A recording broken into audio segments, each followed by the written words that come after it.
Another example of science-inspired gullibility, according to Lewis, was what he called evolutionism, the popular idea that matter could magically transform itself into complex and conscious living things through a blind and unguided process. Lewis's doubts about unguided evolution went back to his days as a soldier in World War I. While recovering from shrapnel wounds, a young Lewis read the book Creative Evolution by French natural philosopher Henri Bergson. Bergson questioned the ability of Darwin's theory to account for complex structures like the human eye through a blind process like natural selection. Lewis believed that evolutionism, like Freudianism, contained a fatal self-contradiction regarding the human mind. According to the Darwinian view, reason was simply the unforeseen and unintended byproduct of a mindless process based on survival of the fittest. Lewis pointed out the key difficulty with the Darwinian account of reason. If my own mind is a product of the irrational, he asked, how shall I trust my mind when it tells me about evolution? In his personal copy of Charles Darwin's autobiography, Lewis underlined passages where Darwin had asked himself the same question.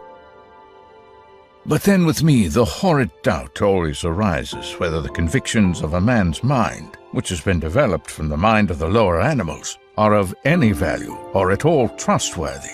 Would anyone trust in the convictions of a monkey's mind, if there are any convictions in such a mind?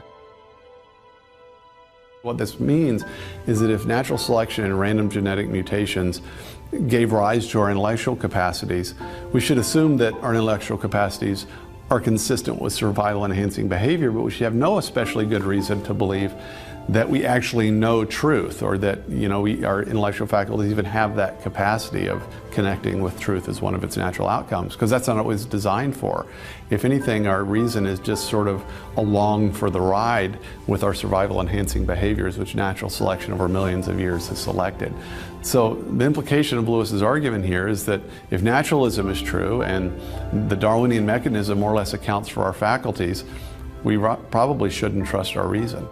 The idea that a blind and purposeless process without a mind can produce things like human beings that have minds, and produce moral beliefs and things that sometimes go against our need for physical survival. The idea that a mindless process of survival in the fittest could create such things really was an outlandish one, according to Lewis. How could a mindless process produce minds? And to think that it could really just shows how gullible people can be in the name of science.